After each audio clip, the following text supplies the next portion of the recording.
BRIC countries once again make it to the top of the Global Gender Gap Index. And the reason behind this is that they broadly tend to value human capital in their economies. Second, they have good social safety nets in place. And third, they make it possible for parents to combine work and family.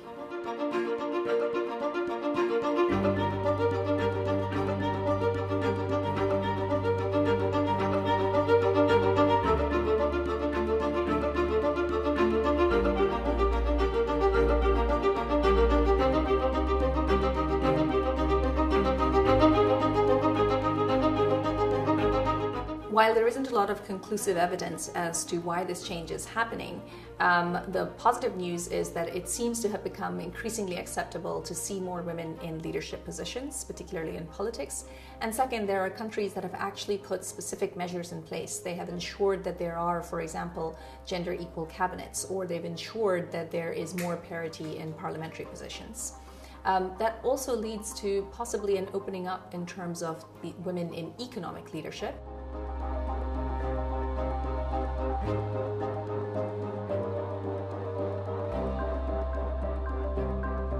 The reason the economic gender gap is still so wide and why progress is so slow is due to a number of different reasons. One, we still don't really have a good care infrastructure in place, and in most of the world, care responsibilities still tend to fall on women.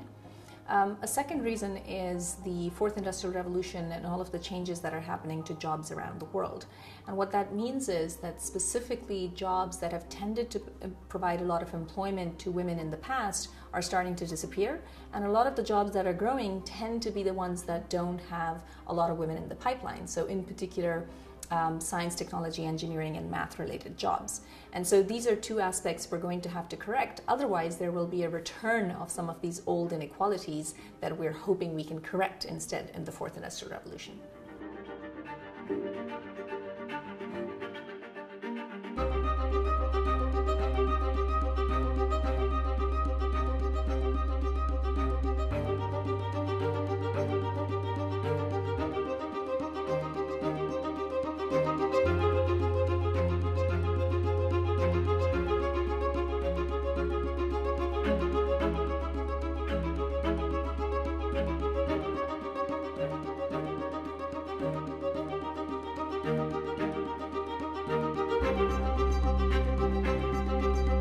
We're at the dawn of the 2020s. We have about 10 years left before we need to meet the Sustainable Development Goals.